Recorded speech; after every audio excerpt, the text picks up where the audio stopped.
estou já em condições. Ah, tá bom. Podemos começar, Vanessa, Carla? Podemos. Podemos sim, já tô com a água aqui, com calmante, com água com açúcar. Então, eu vou começar a gravar. Tá bom.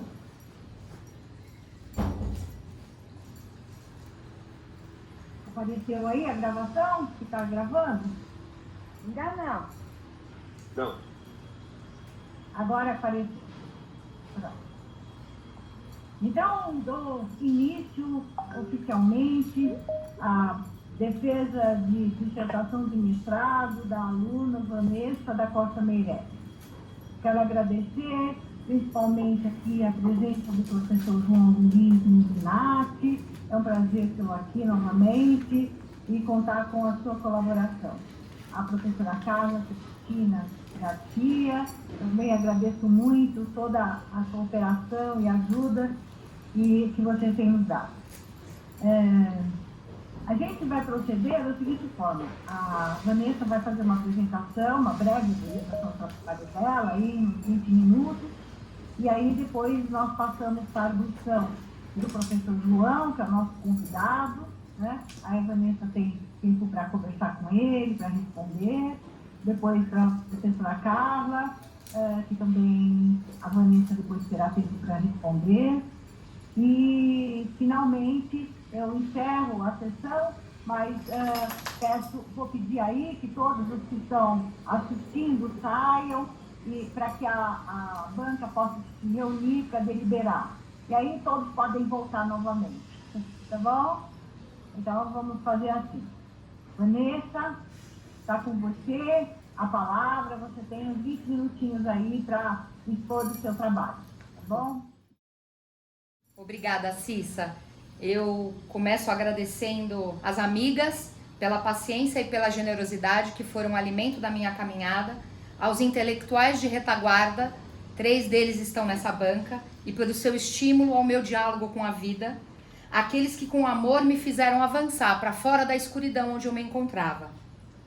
Ao meu companheiro incansável, frente às muitas inquietações no meu percurso, e aos meus filhos, pelo desejo de mudar o mundo. O título do meu trabalho, da minha pesquisa, se desenvolveu em Mulheres e Meninas. Ele não nasceu assim. Ele foi o estudo do processo de identidade de jovens brancas, ex-alunas de escolas particulares paulistanas.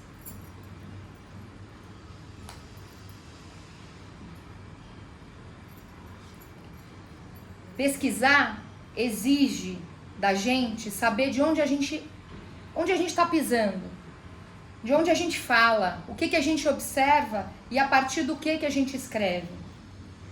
Então eu preciso dizer para todos que estão aqui que eu sou uma mulher cisgênera, heterossexual, branca, carioca e de classe média. Migrei para São Paulo a contragosto junto com a minha família no final do século XX, na década de 70. Eu sou fruto de uma mistura de raças e credos, cristãos novos, brancos e população originária do Brasil, da cultura tupi-guarani. Eu fui criada em um ambiente marcado pelos efeitos do genocídio de povos originários no meu país. E ao mesmo tempo usufruí das regalias do racismo à brasileira, pois eu sou bisneta de fazendeiros que empregavam na sua lavoura mão de obra escrava e negra. Pela cor da minha pele, que é branca, eu desfruto de privilégios de pertencimento racial e vivi a minha adolescência em espaços semelhantes àqueles que vivem as jovens com quem hoje eu trabalho. Há mais de 25 anos, trabalho no meu dia a dia com a juventude, filha da elite do nosso país. E desde 2013, coordeno projetos numa ONG que ajudei a fundar. E por isso também passei a trabalhar com a população socioeconomicamente fragilizada no Brasil. O outro lado da moeda do mundo em que vive Sofia, a jovem mulher entrevistada para essa pesquisa. Foi desse lugar que eu exerci e exercitei o meu olhar e a minha escuta. Desafios enfrentados. Este estudo buscou compreender o processo de identidade de jovens mulheres brancas, ex-alunas de escolas particulares na cidade de São Paulo. Mais especificamente, escolas conhecidas como ou autonomeadas como escolas de elite. E por esse motivo, me foi necessário elaborar algumas questões sobre o lugar destinado às mulheres, os mecanismos que as desqualificaram como produtores de conhecimento através dos tempos, as verdades que daí surgiram e o que na realidade essas mulheres produziram. E por que processo de identidade? Identidade não é uma só? Dizem alguns. Por o grupo de pesquisa que me acolheu, que é o NEPIM, identidade é metamorfose. Ela está sempre em movimento, ela nunca é fixa. E ela faz parte de um sintagma, que são essas 3 palavras na tela: identidade, metamorfose e emancipação. A emancipação é uma possibilidade que deveria estar no horizonte de todo mundo, mas não é sempre assim. E tem algo mais que esse núcleo acredita como verdade. Nós não nascemos humanos. Nós nos tornamos nas nossas relações ao longo da vida. As minhas primeiras indagações foram: a escola para essas jovens mulheres que eu entrevistei foi o espaço privilegiado de produção de novas possibilidades, de emancipação no horizonte? O trabalho ali realizado contribuiu para que elas se construíssem autoras das suas próprias vidas, desconstruindo aquilo que foi internalizado ao longo da sua primeira e segunda infância, permitindo que daí, desse processo, surgissem identidades singulares? O que esperavam delas nessas escolas? Como essas jovens eram vistas pelos educadores e pelos seus próprios pais e sua família? Estariam em jogo as disputas entre as identidades que eram esperadas delas, jovens ricas, brancas e privilegiadas? Ou haveria espaço para outras identidades também pautadas por emancipação e autonomia? Enfim, o que ocorreu na trajetória de vida dessas jovens para levar ao descompasso que essa pesquisa revelou entre o esperado e o realizável, entre aquilo que era desejado que elas fizessem e aquilo que elas podiam fazer? Quais foram os efeitos desse desalinho na vida dessas mulheres? Como que mulheres jovens, brancas, pertencentes às classes sociais mais abastadas na nossa sociedade, vivenciam esse processo identitário a partir do confronto entre aquilo que a cultura estabelece, que é esperado delas, e aquilo que elas têm de desejo, de desígnio pessoal, né? Autonomia e emancipação? Esse estudo convidou a enxergarmos o que acontece na escola como uma política identitária, que produz e reproduz nessas instituições, cuja responsabilidade maior é a transmissão e o ensino dos modelos e comportamentos socialmente adequados. Quem deve fazer o quê, quando, onde e de que jeito? Ou, como diria Charlot, aprender a obedecer. O ponto de partida foi a reflexão sobre as origens da sociedade moderna e do feminismo, através do tempo e das lentes de autores das temáticas educacional, psicológica e psicopedagógica. Em seguida, foi necessário estabelecer relações entre educação, sexo, gênero, raça e classe social, além de compreender a relação entre o processo educacional, a escola e os currículos. Para a coleta de dados, ou para o registro das palavras que foram comigo partilhadas pela jovem Sofia, a escolha foi pela ferramenta chamada narrativa de história de vida. E que não foi necessariamente uma escolha, porque essa é a forma que o núcleo de pesquisa que me acolheu usa. Essa é a ferramenta, como eu gosto de chamar, e como a minha orientadora também me ajudou a encontrar a melhor palavra para definir, é a forma melhor de se captar o que acontece na encruzilhada da vida de uma pessoa com a sua vida social. Esse método para o núcleo que me acolheu, esse método entende, esse núcleo entende que esse método é o melhor, que dá a melhor permissão para se captar a dinâmica do processo de identidade, que, como eu já disse, não é fixa, ela é metamorfose. Esse método nos permite identificar algo muito valioso, quando se escuta uma história, porque a história é feita de fatos, mas uma narrativa de história de vida, ela é feita dos significados atribuídos a esses fatos pela própria narradora. E o que revelou? Em grande medida, nessa investigação, as práticas escolares se revelaram como reprodutoras das condições para a reposição do hegemônico, trocando em miúdos, fazer mais do mesmo, eleger como ideal e natural um mesmo padrão. E dessa forma, o fracasso ou a tentativa de acerto é entendida como algo individual. Ela é resultado da incapacidade e da patologização, né? Então, de algum problema que virou uma doença, um sintoma que já virou um CID, daqueles que são incapazes de desenvolver as habilidades e competências, termos do mercado, exigidas ao longo da vida estudantil. O descompasso que leva ao adoecimento de meninas e mulheres é fruto das inúmeras tensões varridas para debaixo do tapete, quando se está de frente com o que acaba sendo nomeado como fracasso. Tudo que é ignorado numa busca sem fim por maximizar resultados. Tudo em nome de pertencer a um mundo que cria exclusão para vender inclusão. Em uma sociedade que se mostra exausta, num mundo que se faz no desempenho. Não à toa que a indústria de medicamentos hoje em dia ela rende 13 bilhões de dólares anualmente. E esses dados são do ano passado, então com certeza eles já aumentaram. A escola, o espaço onde esses medicamentos hoje em dia também são ministrados, acabou por optar por abordagens utilizadas no seu processo educacional que sucateiam a energia criativa daqueles que são empreendedores de ideias e removem desse espaço a imaginação, independente da condição socioeconômica. Lélia Gonzalez foi uma das intelectuais brasileiras que me foram apresentadas nesse meu trajeto. E ela diz que o importante é estarmos sempre atentos aos processos que acontecem na nossa sociedade e trabalhar pela transformação do que é real.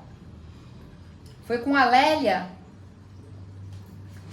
e com colegas generosos do meu núcleo e das minhas aulas, eu não sei se eu consigo falar o nome deles aqui sem chorar agora, Richard, Cláudio, Suelen, obrigada. Foi com eles que eu aprendi a importância de olhar o outro lado da moeda, dessas jovens com quem eu trabalho.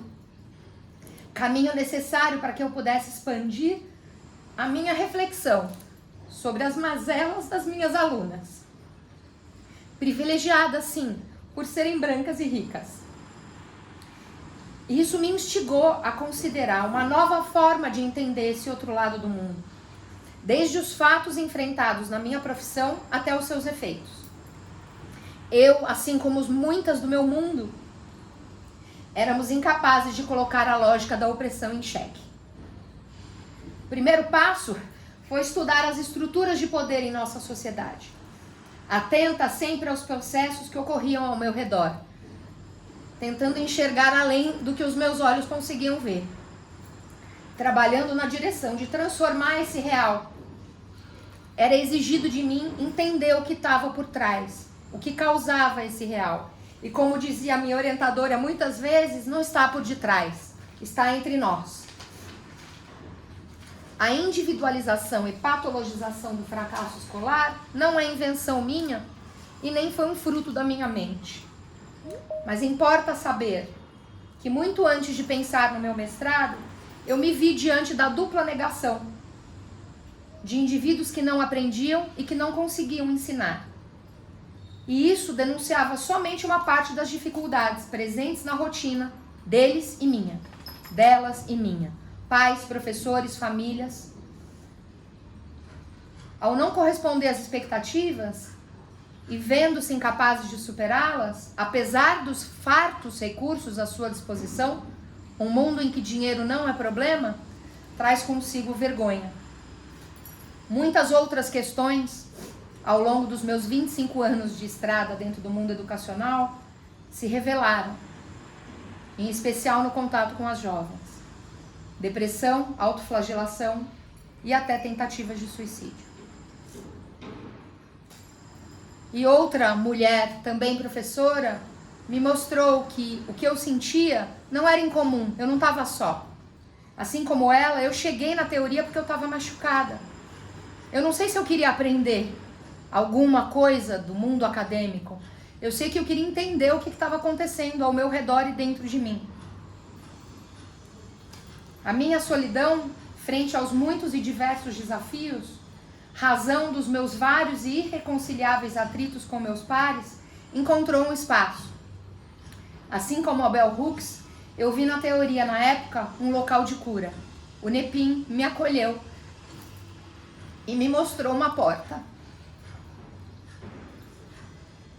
Importa não só o leitor que um dia tiver interesse por ler o que eu escrevi, mas a quem hoje está aqui, tem em mente que essa investigação, como eu disse, não se tratou por razões diretamente ligadas ao espaço acadêmico, mas pela minha necessidade de elaborar a minha impotência. Não só como professora, mas como psicopedagoga, como mulher branca, privilegiada, incapaz de dar resposta àquilo que estava acontecendo na minha frente. Ora pelas ausências e ora pelos excessos, pela falta e pela abundância. Eu pesquisei para dialogar com a realidade do trabalho que me desafiava. E eu aprendi a fazer isso fazendo, como me ensinou a professora Carla, que me apontou que reivindicar a genealogia de mulheres pensadoras que nunca se interrompeu era um passo importante. E que encontrar o macho dentro de mim era fundamental, principalmente quando ele ainda estava vestido de vaneço. Eu precisei começar com a minha própria desconstrução. E a paciência e a generosidade da professora Cecília também foram ímpares. Coordenadora, orientadora, professoras hoje na banca, mas elas foram mulheres que me ensinaram que os caminhos que a gente se propõe a seguir no mundo acadêmico, decompondo aquilo que foi imposto por quem sempre se comportou e foi tratado como mais forte e mais inteligente do que nós, não se faz sozinho, se faz junto. E por falar em junto, eu não posso falar da Sofia sem trazer a voz dela. Então eu peço licença para trazer algumas falas da própria Sofia, que darão para vocês um pouco do que ela me permitiu enxergar a partir do mundo e das palavras que ela partilhou comigo. Eu vou ser breve. Minha mãe sempre falou que eu era a sombrinha dela. Eu venho assim de uma infância em que eu tinha tudo. De certa forma, eu tinha tudo.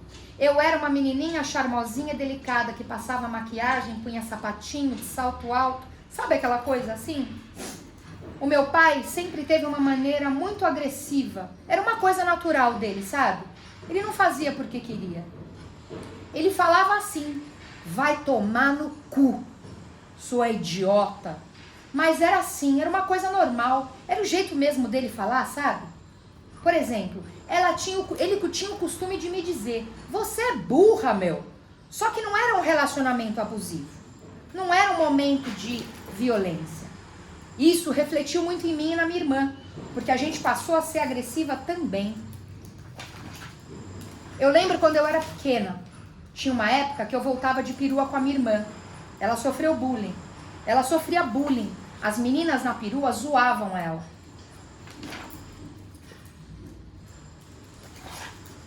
A minha irmã dava trabalho. Ela precisava de terapia, pedagoga, psicopedagoga, remédio. Eu sofro muito. Desde pequena foi assim. O meu pai é um grande exemplo para mim. Ele nunca encostou a mão em mim, sabe? Mas ele me xingava. Era mais verbal. Quando eu era pequena, meus pais brigavam. Eu sempre me envolvi muito no problema dos outros. Eu sou uma pessoa que se incomoda muito com o problema do outro. Quando eu mudei de escola, eu sofri muito. A minha irmã não estava nem aí. Ela estava jogando bola com o cabelo desgrenhado. E dinheirinho, eu sempre pensei em dinheirinho. Eu queria ter minha lojinha, guardar meu dinheirinho. Eu vendia limonada e as minhas coisinhas e ganhava dinheirinho. Essa preocupação sempre de pensar e fazer aquilo que os outros esperavam de mim. Ai, eu queria ser um exemplo para os meus pais, o oposto da minha irmã. Uma coisa me fazia sofrer muito, me machucava muito. Eu sempre pegava recuperação na escola. E as outras crianças, os outros adolescentes, eles me viam como uma burra. Depois com a anorexia, eu não peguei mais recuperação. Tudo mudou. Com a anorexia, eu falo assim, se tornou um jeito que eu tinha que fazer as coisas. Se eu tinha que tirar 10, eu tinha que tirar 10. 8 já me incomodava. Eu tinha que tirar 8, 8,5, 9. Até por conta da competição, né? Porque todo mundo via a sua nota na parede. E se você não estuda, você é burra. Se você tira nota baixa, você é burra. Quanto que ela tirou? Quanto que ela tirou? A diretora, ela falava assim pra minha mãe, olha, a Sofia pode ficar aqui, porque ela tem perfil. Mas a sua outra filha não. Ela não tem perfil para essa escola. Será que esse era um jeito de fazer com que a gente não se sentisse bem com nada? Sabe? Quando você tem que dar mais, você tem que performar, desempenhar. Se é 8 é 9, se é 9 é 10, se é 10 é 100, se é 100 é 100 e tudo. A anorexia faz a gente se isolar. Então você fica isolado. O pessoal da manhã da escola começou a tirar sarro de mim. Eu era a burra, a Mônica, cabelo bombril, a Solan, meu dente era separado, eu era a burra, eu não entendia. Eu era gorduça, dentuça. E aí você passa a criar uma insegurança. Aquilo passa a fazer parte de você. Aquilo passa a ser você. Então você não é a menina que tem o cabelo ruim, o dente torto e a barriga gorda. Você é isso. A minha anorexia veio mesmo quando eu estava na 8ª série. Eu era nova. Detalhe, né? Eu não era popular, eu gostava, eu queria ser popular, mas eu não era. Eu vi um menino bonitinho que era popular, eu queria que ele gostasse de mim. E eu era vista, sabe? Eu queria estudar, eu queria ser... Todo mundo tinha um olhar negativo em mim. Então, eu queria ser perfeita. Eu passava o dia inteiro fazendo regime, estudando, queria dormir, queria ser bonita. Eu não era bonita. Eu cheguei a ser internada. Não, foi uma amiga minha. Ela foi internada algumas vezes, ela teve bulimia. O que será que a diretora achava disso tudo? Buscar outra forma de existir no espaço escolar, no mundo e na vida, longe da ciência, que soube colocar as descobertas sobre a aprendizagem humana a serviço do capital, é fundamental para os dois lados da moeda. Porque quem nos divide não somos nós. E esse trabalho não foi nem sobre mim, nem sobre tu. Foi sobre nós. Porque a gente não pode dizer que a gente vai te ajudar. A gente precisa dizer que a gente vai se ajudar. Eu agradeço mais uma vez pela oportunidade de poder descobrir tudo que eu não sabia. E por tudo que ainda falta. Obrigada, Cissa. Obrigada, João, e obrigada, professora Carla. Quantas mulheres nessa tela, que delícia. Obrigada, querida. Tudo bem. Vamos passar a palavra, então, ao professor João Arte. Mais uma vez, muita felicidade e pelo carinho de estar aqui. Eu quero agradecer o convite, estou privilegiado, né? E vou começar esse trabalho de arguição, não sei se eu posso chamar dessa palavra, mas eu vou começar isso para frente. Eu quero dar meus parabéns de cara para a Vanessa e para a sua orientadora, professora Cecília, pelo trabalho de ônibus, de garra, de raça que foi feito. A gente percebe ao longo do trabalho como isso foi acontecendo, como as ideias foram sendo construídas com toda a seriedade do mundo. Eu acredito que a Vanessa não deixou passar nada. Está tudo muito bem claro, muito bem argumentado. A gente tem vontade de ler os textos que estão evocados, né, nessa pesquisa. Eu me senti muito respeitado como leitor, interlocutor. E, olha, eu tive admiração, emoção. Esse texto conseguiu me tocar profundamente, tá? Então, começo a minha fala dizendo que eu adorei esse trabalho, dizendo que vocês estão de parabéns. Por quê? Porque vocês conseguiram, com esse trabalho, algo muito importante. Como dizia Nietzsche, o importante não são as respostas prontas, mas as suspeitas que a gente poderia colocar na sociedade. As coisas que estão acontecendo não estão acontecendo por acaso. E aí reside a boa vontade do pesquisador, da pessoa séria, que vai atrás, que vai tentar entender, vai tentar construir uma explicação, né, para tudo que está vendo. E eu me senti contemplado com isso. Porque acho que eu já falei na qualificação, eu falo agora em público, né? Eu não tive pai,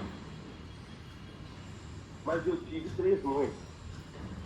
E eu sempre desconfiei dessa questão meio forçada das mulheres, porque na minha casa não tinha isso, para fazer com que as coisas acontecessem dentro do seu mundo da maneira como o chefe da casa queria. E eu ficava muito incomodado e meio perplexo com isso, né? E aí aconteceu uma coisa engraçada. Quando eu tinha 28 anos, eu participei daqueles abaixo. Quem tiver mais idade talvez lembre disso. A Vanessa certamente não vai lembrar. Mas havia, dentro da época da Constituição, da Assembleia Nacional Constituinte, aquela história de você contribuir para que os deputados, aquela gente toda que estava trabalhando, tivesse mais foco nesse ou naquele caso. E não foi coincidência, eu peguei aquilo que falava dos direitos da mulher, né? As reivindicações da mulher que poderiam estar na Constituição. E eu via um medo, uma relutância das mulheres em responder aquilo. Eu me lembro um ponto crítico. Eu dei um abaixo-assinado para um casalzinho, né, e pedi para a moça e para ele assinarem. Ela leu e ia assinar, e eu vi ele falando para ela: não vai assinar não, não assina isso. Aquilo me deixou muito mal, e eu tenho aí uma preocupação muito grande com isso. Então eu me senti agraciado com essa pesquisa, porque as coisas não acontecem por acaso. A construção dessa mulher de classe alta, essa mulher que é admirada, que tem posses, que consome, ela também passa por um processo, eu diria até de domesticação, para que ela dê continuidade a isso que existe já na nossa sociedade, né? E aí eu vi essa pesquisa, né? E eu lembrei daquela frase famosa com que o Marx abre o Tese sobre Feuerbach, em 1845, em que ele fala: os filósofos têm interpretado o mundo de tudo quanto é jeito, mas tem que transformar, o importante é transformar. E eu vejo nesse trabalho da Vanessa, apesar de todo o cuidado para carafunchar, para entender, para argumentar o que ela está vendo, essa semente de transformação. Por isso que eu acho que esse trabalho deve ser lido por muito mais gente. Porque muito mais gente vai entender um pouco mais ou muito mais por que certas coisas têm continuidade. E esse processo de construção da identidade é um processo, inclusive, repleto de metamorfoses. E eu adorei. Aliás, eu queria ressaltar, eu fui lendo, fui pesquisando, fui lendo as pesquisas, e eu aponto 2 pontos altos dessa pesquisa, né? O texto do Champa, né? Que é fantástico. Eu fui ler. E eu aprendi muito sobre feminismo com a minha colega de banca aqui, a professora Carla Garcia, né? Que também está na bibliografia. Eu fui ver. O seu trabalho suscitou em mim um prazer maior, porque eu estava me vendo como interlocutor e principalmente como interlocutor interessado. O Aristóteles dizia que tudo começa pelo espanto. Pois bem, meu chão foi tirado, aconteceu um espanto na minha juventude e eu tenho essa dor de fundo porque eu sou filho.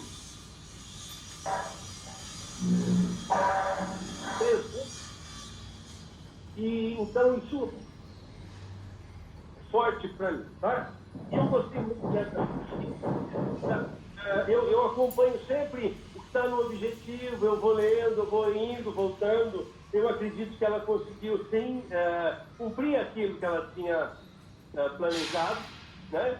E o fez de maneira muito boa, né? Muito bonita, inclusive. Aliás, a única coisa que eu falo para a Vanessa é o seguinte: Vanessa, você escreve muito bem, mas se a gente estivesse no teatro, eu diria assim para você, Vanessa, controle os excessos, né?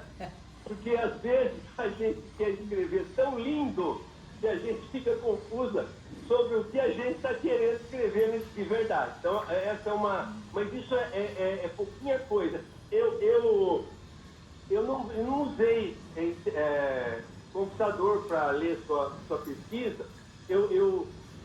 Então, eu fui dialogando com você. A gente conversa muito aqui. Uma hora que você tiver tempo, você lê. Eu vou te entregar quando der esse trabalho, né? E eu gostaria depois que você lesse, porque foi um bate-papo além de tudo, né? Bom, deu para eu pensar muito nas expectativas, né? Que a classe social, que o modelo de mulher branca, com posses, consumidor, etc., né? Como essas expectativas são colocadas nessas jovens que querem se tornar mulheres emancipadas, né? Identidade, metamorfose e emancipação. E aí que eu acho legal essa suspeita que a Vanessa levanta. Que emancipação é essa? Quando o processo é constituído a partir de uma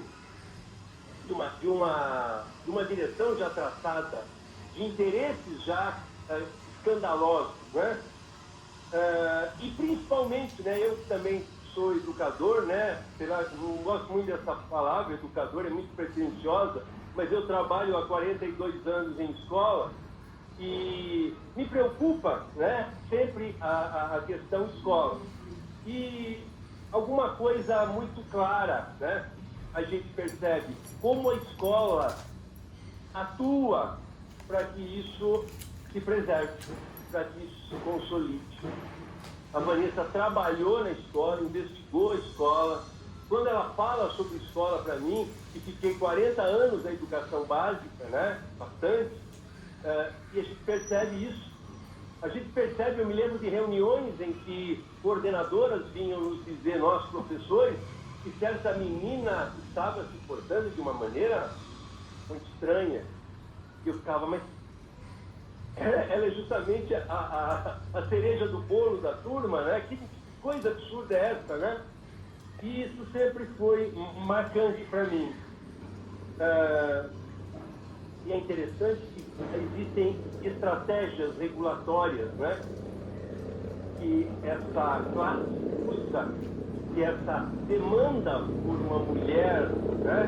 Que dê continuidade a esse modelo, que nada mais faz do que responder sim, né? A supremacia do homem branco proprietário, né? É importante ver essas estratégias, que está muito bem colocado no texto, né? Então é isso. Eu aprendi muito com esse texto, aprendi coisas que eu não sabia, isso para mim é sempre maravilhoso. Não sou da psicologia, sou da filosofia e da matemática, né? Mas eu encontrei, e tem coisas que talvez eu não conseguisse discutir aqui, mas eu fiz 3 questões aqui que eu gostaria de pedir que a Vanessa nos falasse, que tem muito a ver com a minha percepção, com a minha curiosidade e também como uma maneira de ver se eu estou no caminho certo das minhas reflexões, né? Eu queria primeiro perguntar uma coisa, Vanessa. A gente vê 2 momentos bastante parecidos. Eu até fiz um comentário no seu texto, né, para depois ter tentado dar até para escrever sobre isso, né? Em que ela diminui, a Sofia, nas suas narrativas, diminui muito a irmã, né?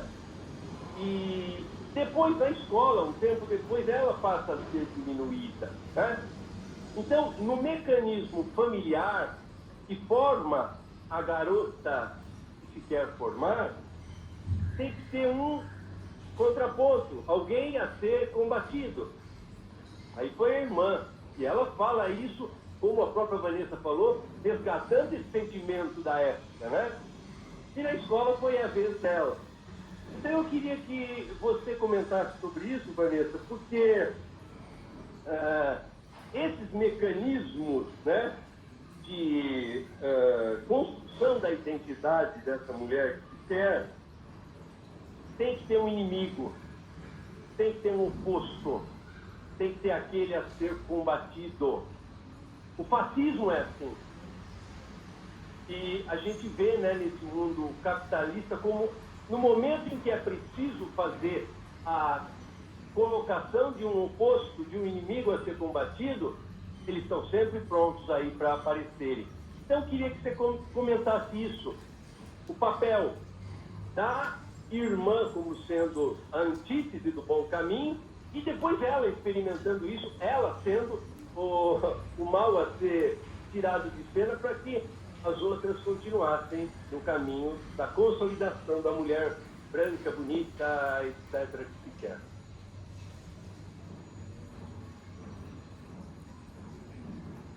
Eu posso falar agora, professora? Eu não sei. Foi interessante, João, né? Bom, primeiro, obrigada pelas suas palavras. Eu me senti, como professora também, tendo trabalhado um pouco menos que você no espaço escolar, às vezes lendo o que a gente escreve, a gente se surpreende com aquilo que a gente não vê, né? Mas isso que você apontou com relação à irmã, eu me recordo na época que eu estava começando a fazer a análise. E eu também sou uma estranha no ninho. Eu também não sou psicóloga de formação. O contato mais formal com a psicologia que eu vim ter, além do trabalho, né, nos grupos multidisciplinares que eu trabalhei, sempre havia um psicólogo. Nem sempre adepto da psicologia social crítica, muitos deles, né, andavam por outros caminhos, mas isso que você apontou é bastante interessante, porque me remete a como eu comecei a fazer a análise, né? Imaginando, retomando o que o Ciampa escreve, né? Que identidade é metamorfose e que nós não nascemos humanos. Então, a partir do momento em que essas 2 jovens nascem nessa família, elas já têm toda uma cultura, que, como você disse, é uma cultura que vai permitir, no primeiro contato, nessa socialização primária, que aquilo que é entendido como culturalmente válido por esse mundo onde elas nascem, seja transmitido, seja reproduzido e se perpetue.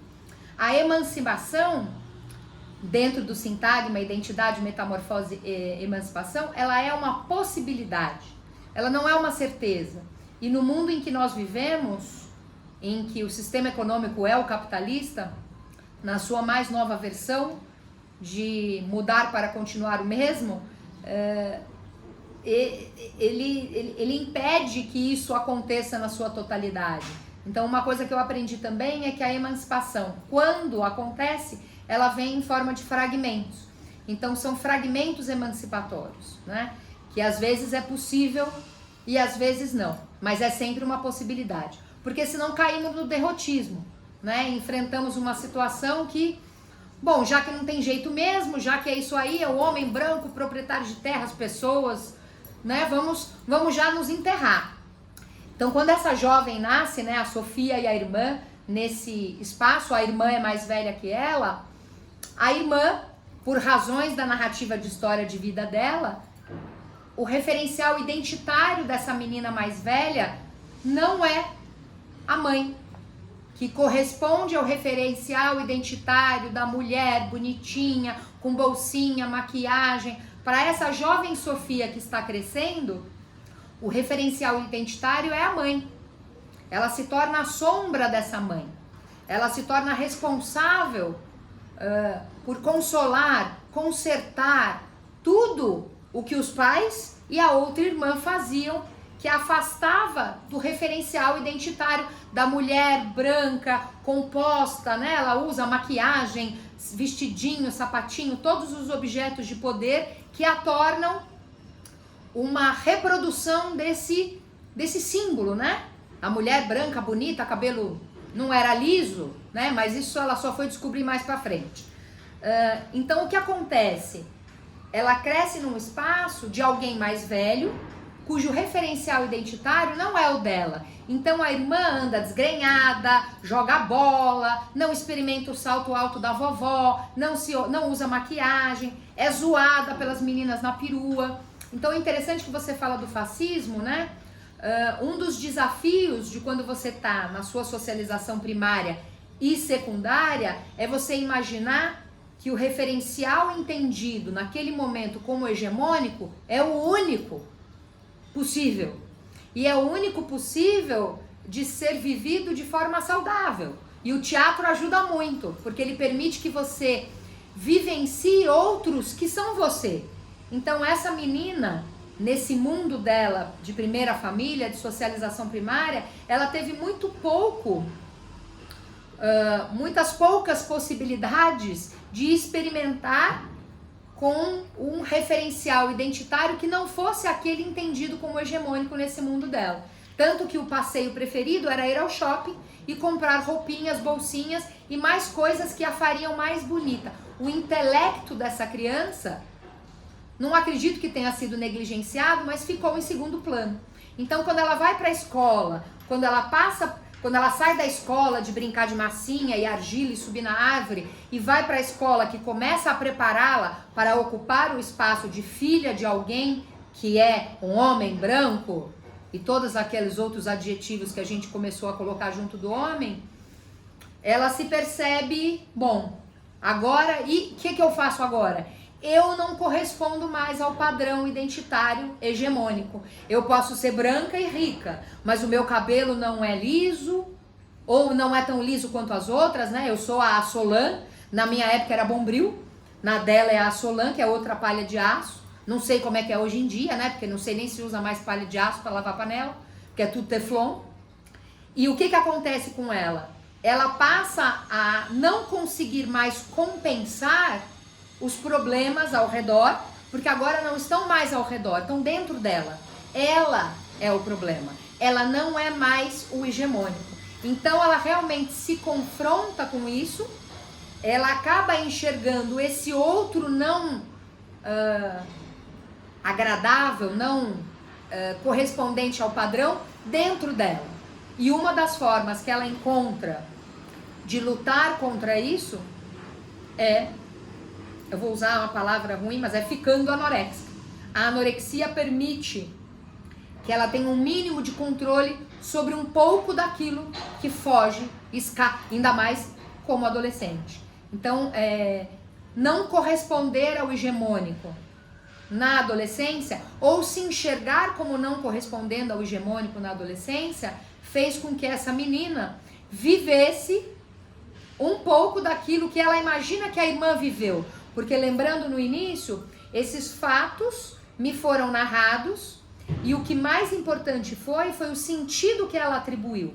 Então a gente não tem como dizer que estamos tratando de verdades absolutas, porque essa é uma totalidade enxergada por uma parte de uma menina numa parte da sua vida, né? Eu parei de partilhar o que a Sofia falou, eu não chego à parte em que ela começa a vislumbrar como jovem mulher um fragmento emancipatório para si própria, em que ela começa a questionar esses espaços em que ela teve e o problema que ela leva para a vida adulta, que é viver em busca de fazer o que o outro espera dela.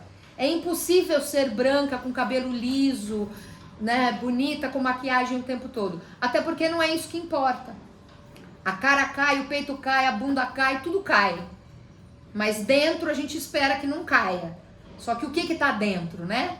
A gente não sabe. O outro precisa querer mostrar. E aí eu conto sempre com os psicólogos. Obrigada, João, pela oportunidade de eu partilhar essa reflexão. Espero que eu tenha correspondido à sua arguição. Sim, e acho até que muita gente, depois dessa sua fala, ficou com vontade de ler o texto, né? Muita gente que está ouvindo aí. É outra coisa que me incomodou, não no seu texto, mas na hora que eu vi, sabe, comecei a perceber coisas, né? Que você fala sobre ela estar o tempo todo enaltecendo as virtudes, as boas qualidades do seu pai, né? O tempo todo. E eu vi muito isso na minha vida. Aquelas pessoas, aquelas mulheres, naqueles casamentos estranhos que eu vi ao longo da minha vida, que não viviam uma vida de respeito, elas não eram respeitadas, né? Via de regra, essas mulheres enalteciam o caráter, as virtudes do seu companheiro, que a massacrava de certa forma, né? Eu lembro das epopeias míticas em que os deuses são cruéis, né? E são chamados de bons, de amor, etc., né? Então eu queria que você comentasse um pouco sobre isso, né? O fato, eu escrevi inclusive, né, isso também na sua dissertação aqui, eu queria que você comentasse isso. Parece que faz parte do processo de quem é massacrado para que tome um rumo, enaltecer o opressor, aquele que está fazendo isso. Que mecanismo isso, na sua visão, tem? Que papel, né? Como funciona isso na questão pessoal e, inclusive, na questão social, né? Porque, ao enaltecer o pai, rico, poderoso, etc., ela está enaltecendo o meio a que ela quer pertencer, de fato, né? Uma das mulheres... Eu queria que você...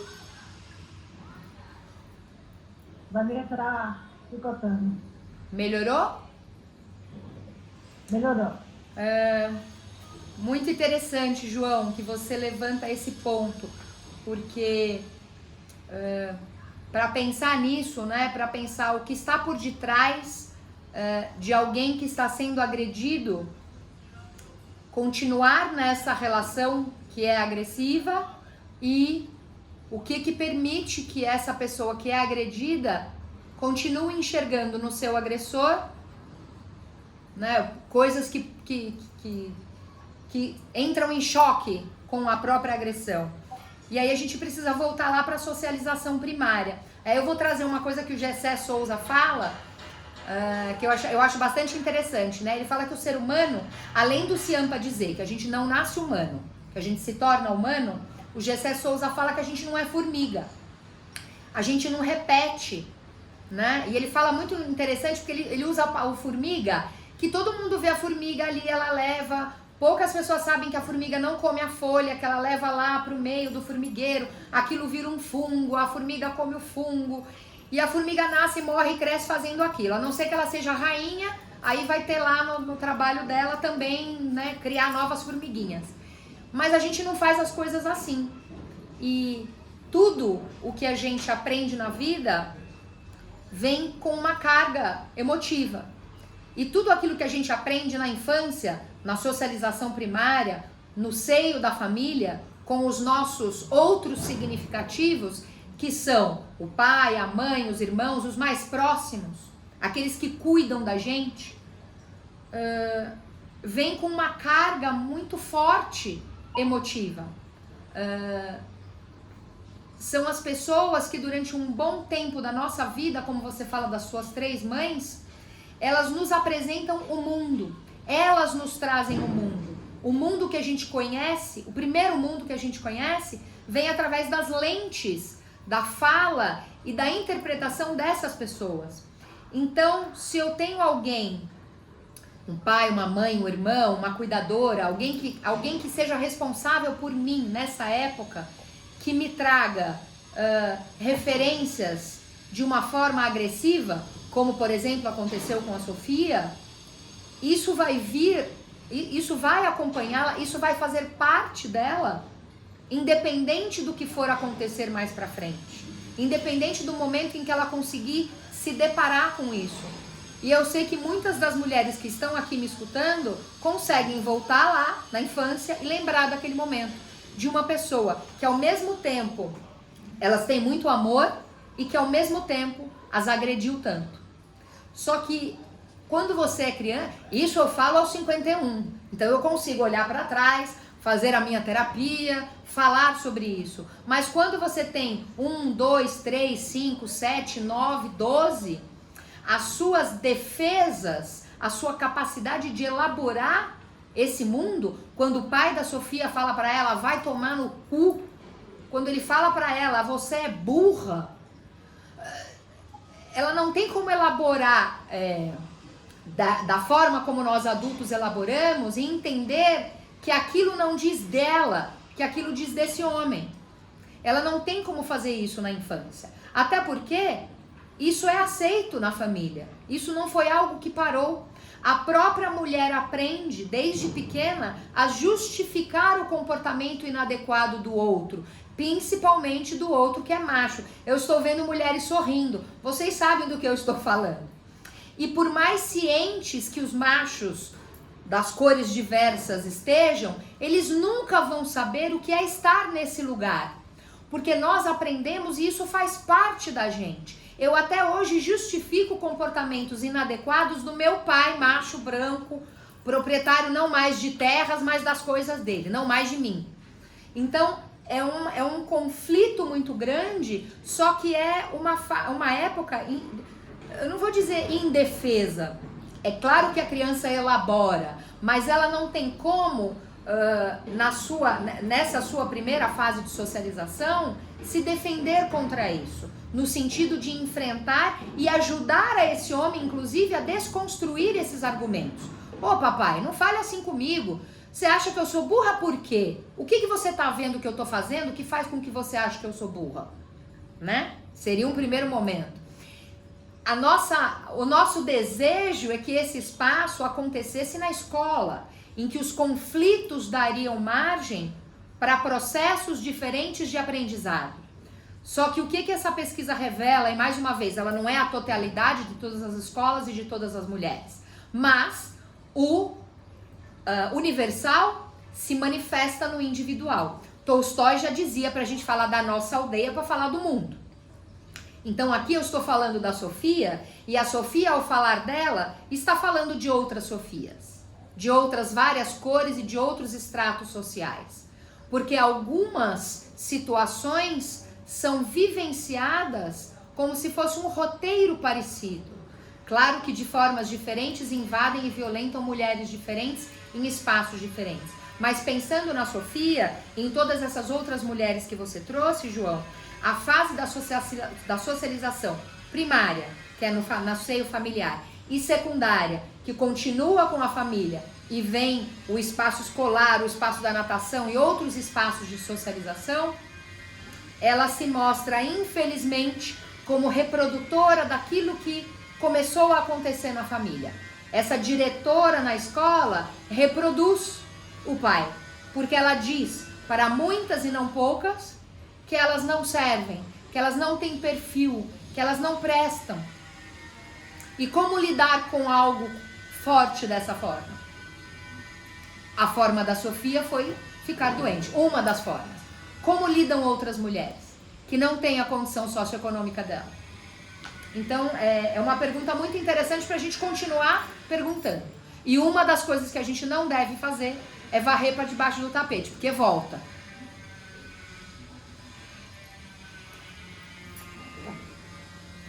Muito bem, agradeço muito. E agora eu queria fazer uma última pergunta, que é mais para satisfazer uma curiosidade minha, já que você não tinha como objetivo isto que eu vou perguntar agora. Você tratou um caminho de construção da identidade, você procurou o sentido dessa construção da identidade de uma garota que pertencia a uma classe social alta, uma família que vivia de maneira confortável, né, para assumir a sua posição enquanto mulher branca no auge, né, numa posição de destaque nessa sociedade. E ela fala, você fala en passant, porque ela fala en passant, do que eu vou perguntar agora.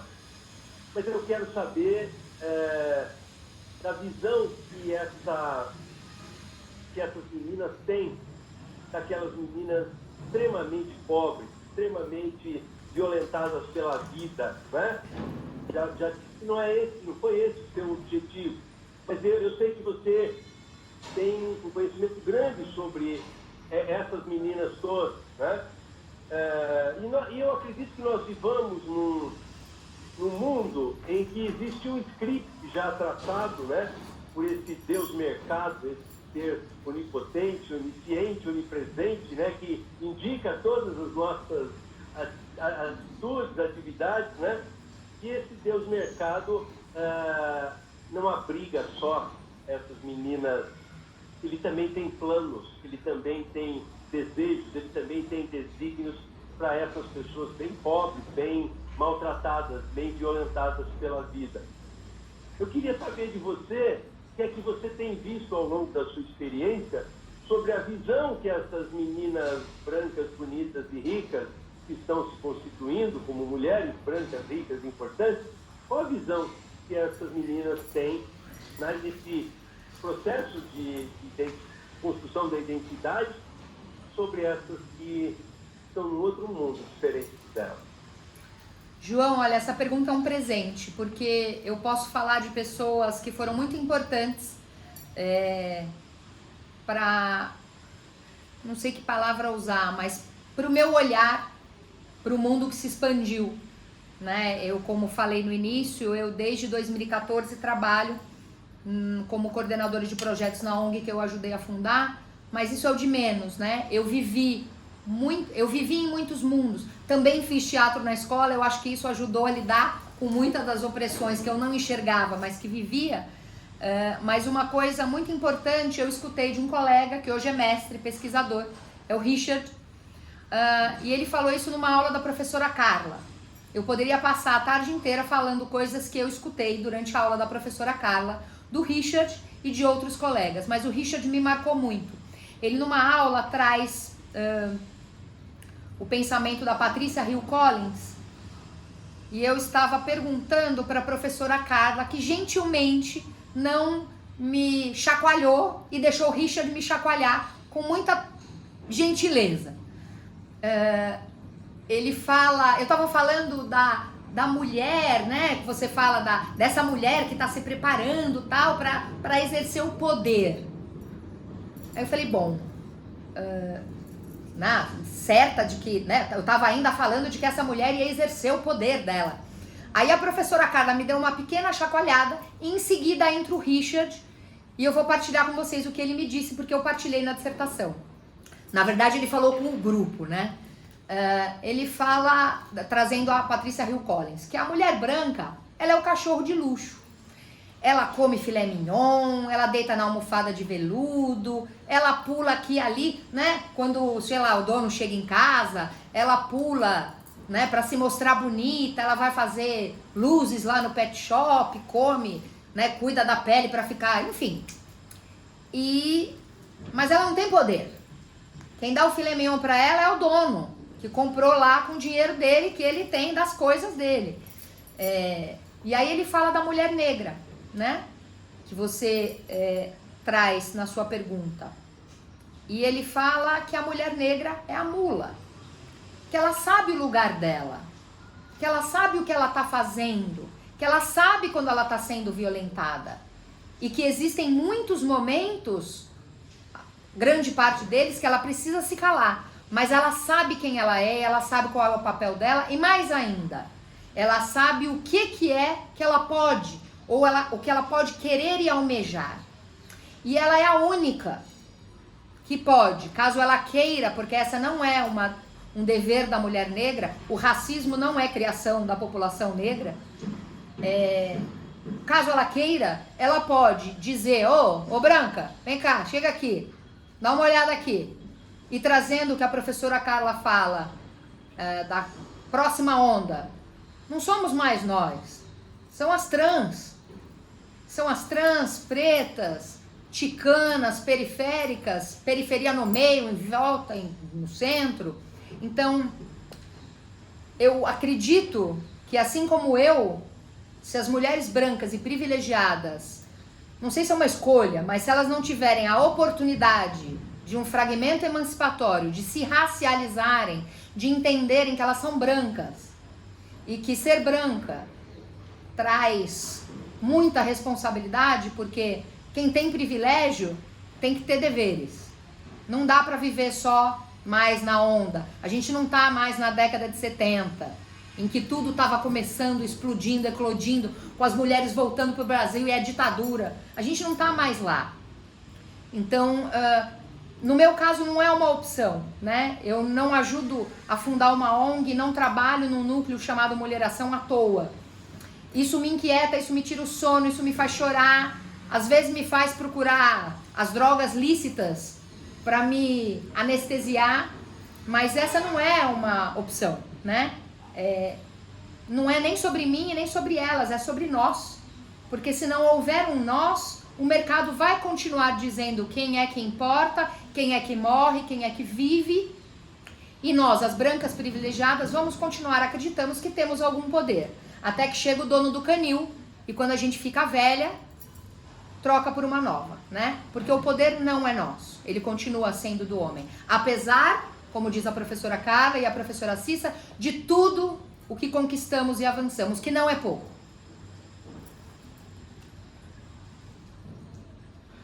Eu queria só que você respondesse a minha curiosidade. O que você viu sendo dito por essas meninas? Sendo muito sincera, diferentes delas. Sendo muito sincera, João, muito daquilo que eu escutei na voz dessa mulher, né? Eu continuei as entrevistas, eu continuo fazendo um trabalho de coleta de narrativa de vida, agora que a escola se abriu com os jovens. Então, desde as mulheres que eu entrevistei até as jovens com quem eu continuo conversando, uma delas se racializa. Só uma delas se entende como branca. E é só quando ela se entende como branca que ela entende por que a outra foi nomeada de preta. Então, no universo de 25 mulheres, só uma é muito pouco. E eu não posso dizer que esse é um trabalho mal feito só da família. As escolas falam de diversidade, mas tudo continua só no papel. O que importa é performar. O mundo é do desempenho. Então, quando elas enxergam mais velhas a raça, elas entendem que a forma de criar uma intervenção nesse espaço é no outro. Elas acreditam que elas têm que ir lá perguntar para outra mulher que não é como ela o que ela precisa. Você precisa de roupa, pasta de dente, você precisa de comida. É sempre um assistencial, é sempre um ranço. A gente volta lá para senzala. Então isso me entristece, porque as nossas escolas continuam fazendo aquilo que eu queria acreditar que fosse só um erro de percurso. Então é só obedecer. Você vai ficar aí bonitinha, magrinha, loirinha, porque é a bonita da vez. E na hora de olhar para o mundo, que é o que a Sofia faz, ela enxerga e nomeia essas pessoas de pessoas pobres. Ela conhece essas pessoas pobres através do programa do Gugu, que até já morreu. Mas tem outro fazendo aí o Papai Noel dos pobres. Mas que pessoas são pobres são essas? Elas não são pobres. Elas são pessoas que estão empobrecidas. É a mesma coisa que ela faz com ela, né? Eu sou a burra. Eu não sou burra. Eu não estou entendendo agora. Então essas pessoas pobres são cristalizadas pelas pessoas ricas nesse espaço, né? Da favela, da periferia, como se aquele espaço fosse um espaço só de pobreza material. Quando não, né? E a narrativa da história da Sofia mostra isso. Mas poucas, João, poucas se racializam. Poucas entendem que elas precisam olhar para elas e conversar entre elas, porque o racismo, que anda de braço dado com o capitalismo e com o colonialismo, ele não foi criado pelos pretos. Então, como diria, é um problema dos brancos, né? Então as meninas brancas não percebem que elas precisam olhar para o papel delas nessa engrenagem ainda. E nisso eu acho que a escola falha muito ainda. É uma tensão varrida para debaixo do tapete. E eu acho também que os mecanismos regulatórios também se transformam. Enquanto a gente está pensando nisso, eles estão se, entre aspas, modernizando para que elas continuem a seguir esse caminho. Exatamente. Né? Muito. Eu agradeço, então, pelas suas respostas, né? Fico contente, espero que muita gente tenha escutado isso, né? E com isso que você falou, muita gente vai querer ler, sem dúvida, o seu trabalho. Tá? Então, obrigado por me dar essa oportunidade e muito obrigado também pelas suas respostas. E eu fico por aqui, tá? A gente conversa depois. Até mais, muito obrigado. Obrigada, João. Eu te agradeço, João, tá? Pela disposição de ler e de fazer essa audição. Vamos passar a palavra então para a Casa. Muito obrigada por tudo e por estar aqui hoje. Imagina, gente, eu que agradeço o convite. Boa tarde para todo mundo que está aqui. Boa tarde, João. Obrigada, Vanessa, por ter reiterado o convite para você que assista. Bom, como a gente já participou da banca de qualificação, né? Então, a primeira coisa que eu tenho a dizer é que entre o texto da qualificação e esse se vê um salto qualitativo muito importante e muito bom, né? Muitas das coisas que a gente tinha comentado durante o seu exame de qualificação, você reviu, leu mais coisas e as coisas ficaram bem melhores. A maneira como você organizou o trabalho, você e a Cissa pensaram nos capítulos, enfim, o trabalho está de pé, está pronto, está montado, né? Agora, Vanessa, nós temos que pensar o daqui para frente. Esse trabalho está pronto, né? E eu acho que fazer esse trabalho, pelo que a gente já se conhece, já desde que você entrou no programa, que você vem acompanhando as nossas discussões, né? Tanto no núcleo da Cecília quanto no Inana, a impressão que me dá é que agora, com a sua dissertação pronta, nós já temos um mapa dos caminhos que a Vanessa vai percorrer daqui para frente, né? Evidentemente que o que acaba é o prazo, não é o trabalho, né? 24 meses para fazer uma dissertação de mestrado sobre um assunto sobre o qual você ainda não tinha se debruçado, dentro de uma área que não é a sua, seja no caso da Cecília como psicóloga social, seja no meu caso, e eu estou falando só da sua experiência nos nossos dois núcleos, tá, Van? Né? Cecília, essa baita psicóloga social monstruosa. No meu caso, antropóloga, né? E de repente cai a Vanessa, né? Dentro de duas áreas que não é da sua leitura cotidiana até então. E em 2 anos ter que incorporar, não é? Essas duas maneiras de pensar o social, aliada com a sua vontade de estudar as questões feministas. Então, Vanessa, só por esse desafio, você já está de parabéns, né? Porque é preciso ter coragem, né? Para, num período tão pequeno, e além de tudo, no meio do caminho, uma pandemia. Então, só isso você já está de parabéns, né? De você ter literalmente se jogado numa piscina só tapando o nariz, ou seja, se Deus quiser, né? E o mais importante, não se afogou, né?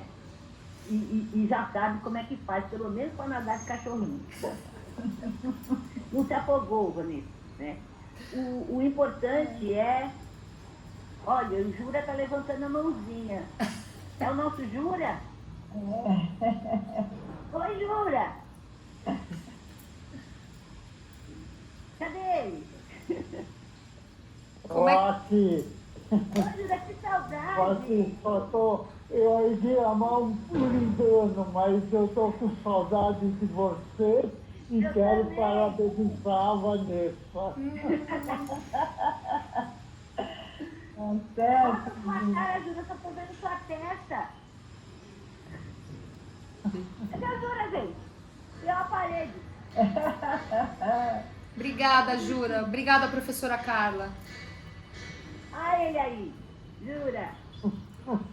E aí também, né, eu acho que esse momento da sua defesa, Vanessa, de mestrado, a maneira como você abordou o assunto dentro do núcleo da Cecília, vem para nós, né, para mim em especial, mas eu tenho certeza que para o Jura e para a Cecília também, no momento em que nós perdemos o nosso querido professor Ciampa, né? E aí, né, já que estamos aqui, a dissertação da Vanessa fala tanto dela mesma, né? Eu devo dizer para todo mundo que está aqui hoje assistindo a defesa da Vanessa, que a primeira vez na minha vida que eu participei de uma banca, já como doutora, né? Com uma pessoa importante, foi o professor Ciampa. E eu cheguei na banca, assim, nervosa, coração batendo na boca, tipo, como assim? Vou fazer uma banca com o professor Ciampa, como assim, né? Aí eu cheguei lá na sala, no quarto andar, dei a mão para ele, muito prazer, professor Ciampa. Agora, para mim, o senhor existe de carne e osso, porque para mim o senhor sempre foi uma citação no fim dos meus textos ou no pé da minha página, né? E toda com a mão gelada, né? E ele então me abraçou, falou, imagina, menina, que é isso, né?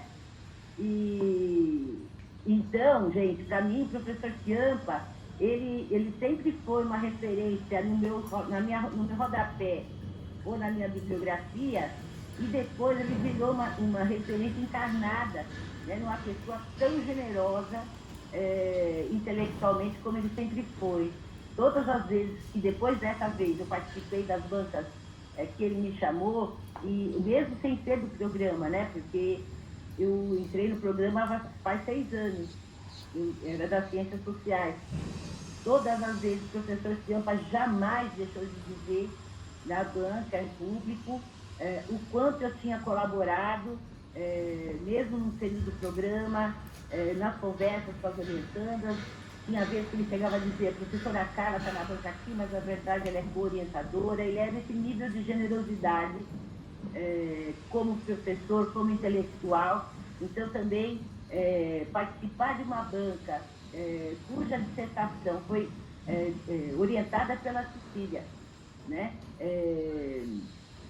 Que tem a referência principal em termos da teoria na banca do professor Ciampa, logo agora, né? Também para mim dá uma emoção a mais, né? Justamente porque você tem um jeito de escrever, Vanessa, que é tão delicado quanto a teoria que o Ciampa coloca. É uma teoria que é difícil, mas que nas palavras dele, quando ele explicava, quando ele escrevia, vinha com a suavidade, né? Ele tinha esse dom de falar suave, coisas que são muito sérias, né? Então, nesse DNA, né? Tem o Ciampa, tem Jura, tem Cecília, tem você, e quem mais chegar para esse núcleo tão importante para a psicologia social brasileira e paulista em particular, né? Então, ler o seu trabalho, reler, né, agora, que eu já tinha dado uma lida, aí reli para a banca, junto com essa emoção, foi difícil, né? justamente porque a gente se lembra de todas essas coisas que vão, sim, né, moldando a nossa maneira de ser professora, a nossa maneira de ser orientadora e tudo isso, né?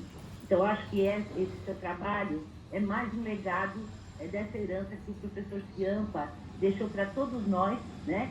E que tem aqui a representação da Cecília e do Jura, né? Que agora tem essa tarefa de continuar mantendo essas ideias do professor cada vez mais colocadas de uma maneira importante dentro da bibliografia geral, né? Então, em primeiro lugar, foi essa minha experiência com a sua leitura. Em segundo lugar, foi isso que eu falei antes, né? O importante que foi na qualificação, não é? A surra que eu te dei foi importante. E aí eu lembro o Richard não está aqui hoje, né? Não veio. Mas eu lembro do texto da Bell Hooks, o Vivendo de Amor, né? Quando a Bell Hooks vai dizer que o amor não necessariamente a gente expressa dando beijinho, ao contrário, né? Aquele texto Vivendo de Amor, ela diz, todas as vezes que a mãe disse, para de chorar, se chorar ela vai apanhar mais, né? Tinham a ver com um tipo de amor que a resistência do povo negro precisava ter para continuar minimamente vivo diante daquela situação. No nosso caso, como feministas e teóricas, aprendendo com a Bell Hooks e com as mulheres negras, é preciso que a gente chacoalhe, né, para que algumas questões que a gente nem percebe de tão internalizadas que elas são, não apareçam no nosso texto, dizendo coisas que na verdade a gente não quer dizer. Então eu acho que, quanto a isso, eu acho que o chacoalhão já rolou, né? Agora, o que vai faltar daqui para frente, e aí esse daqui para frente é os artigos que você vai escrever, desse trabalho que você já escreveu, para pensar os seus projetos de doutorado. E, do meu ponto de vista, é arrumar um pouco melhor as suas ideias. Eu entendo que algumas ideias que estão confusas no texto, por todas essas questões que eu disse. Foi pandemia, é uma coisa nova, e não tem ninguém, Vanessa, viu? Não tem ninguém que entre numa área nova em 24 meses dê conta de... É impossível, Vanessa. Então, se você escolheu ficar com a gente aqui na psicologia social, é uma coisa que você vai ficar agora, minha filha, daqui pro resto da sua vida. Vai todo mundo aqui envelhecer junto. Por quê? Porque é preciso tempo para pensar nas coisas, um pensamento com começo, meio e fim, sabe? Para que as coisas comecem a ter um pouco mais de clareza, leva um tempão, né? Então, não se preocupem, né? Eu acho que é assim mesmo, né? É uma etapa, essa é a primeira etapa da sua formação pós-graduada, né? Então, agora até que a gente vença a eleição, que a gente acabe com esse mar de horror que a gente vive, tem a bolsa para doutorado direitinho, dá tempo perfeitamente para agora, que não tem mais prazo, você continuar indo no núcleo da Cecília, você continuar indo lá no meu núcleo, pensando uma ideia por vez. E entre as ideias por vez, eu acho que dentro do texto, do meu ponto de vista, acabou ficando perdido um pouco essa questão que me pareceu que era importante na tua ideia inicial, que era a educação para as meninas ricas, refletidas na narrativa. Porque a questão da narrativa e o que ela conta, e a maneira como você analisou, eu não consegui ver um link. Quer dizer, eu vi a narrativa sobre o que as pessoas passam na escola, as mulheres em particular, mas não vi um vínculo com mulher rica geral. Digo isso, Vanessa, porque eu passei mais da metade da minha vida como jovem pesquisadora, porque agora já sou velha, né?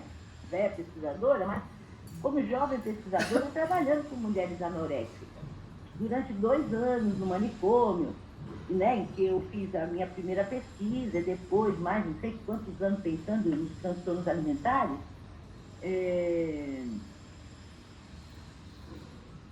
que é um tipo de transtorno e sofrimento tipicamente feminino, né? E aí você colocou, inclusive citou o meu livro, tudo isso, mas eu não consegui vincular isso com a discussão que você faz sobre escola. Você entendeu? Então, porque esse não é um problema de escola rica. Então, o que eu acho que seria importante de você fazer, aí retomando o conselho que eu tinha te dado na qualificação, né? É você tentar vincular um pouco mais, lendo um livro que acho que você não achou, também é difícil de achar, Como Fritar a Josefina, ou um outro chamado Herdeiras e Feridas, que fala especificamente de mulheres ricas, rica pra cacete mesmo, dessas que vão ser herdeiras, que não podem herdar, né? Que vão ter uma formação ou para casar com alguém mais rico ainda, ou para poder ter uma função dentro da empresa, né? Então, como é que é isso dentro das escolas de ultra-elite, ou da elite dos 10% mais ricos do Brasil? O que efetivamente essa educação tem de diferente? Isso eu não achei no seu trabalho. Assim, no sentido de fazer uma análise profunda com a narrativa que ela conta. Uhum. A narrativa da metamorfose, isso que a Sofia conta, é uma que pode ser pensada, né, o pessoal como uma política da educação social que as mulheres recebem, né, mas eu não consegui ver nada de diferente da classe média, da classe média baixa, nesse sentido, né, seja no... Ou mesmo, Vanessa, eu fiquei na dúvida, ela, Sofia, é que reforçava, como você reforçou no texto, eu era sombrinha, toda hora ela se referia a si mesma como sombrinha? Sim. Na verdade, mais vezes do que eu coloquei no texto. Eu até tirei um pouco. Então, era isso que eu queria dizer. Então, quando ela está contando a vida dela, ela está pensando nessa relação com a mãe, na relação da sombra, que é uma coisa que a gente pode escrever a dissertação só sobre isso, né? Uhum. Sim. Mas, e essa sombra com a escola? Ou seja, o tema da narrativa, incrível, para pensar como é que é ser sombra, né? Não ter uma existência encarnada, ter uma existência de sombra, isso é super legal, né? Mas eu não consegui ver esse negócio da sombra, porque, veja, uma coisa a gente, de maneira geral, nós todas aqui, né, quando éramos pequenas, ou vestimos o sapato da mãe. Gente, eu visto o sapato da minha mãe até hoje, é só indicar. Minha mãe tem 80 anos, cada vez que ela bota uma roupa, eu falo, ai mãe, tira que eu quero pôr. E ela morre de rir.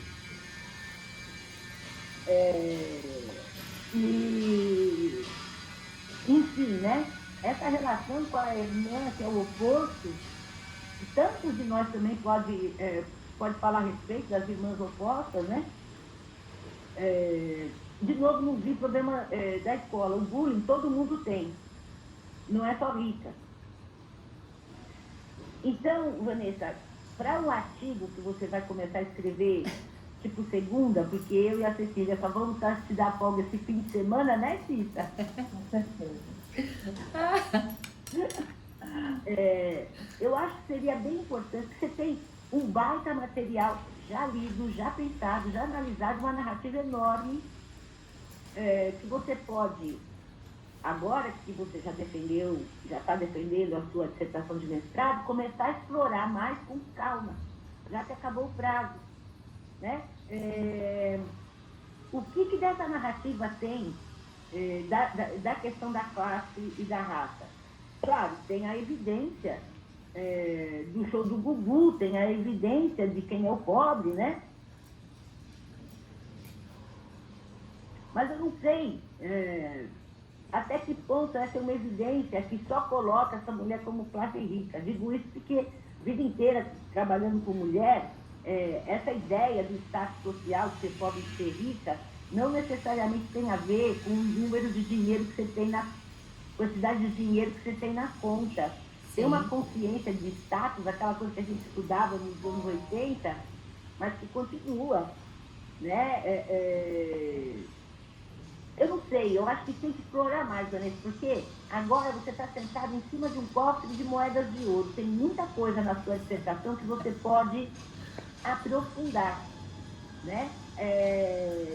Com a calma na leitura dos textos, da psicologia social, da antropologia, essa própria coisa que nós estamos estudando agora, da Nicole Claude-Mathieu, sobre o viriarcado e não mais o patriarcado, que amplia muito essa fala do homem branco proprietário. Nem todos são proprietários. O viriarcado não tem a ver com propriedade. Não precisa ser proprietário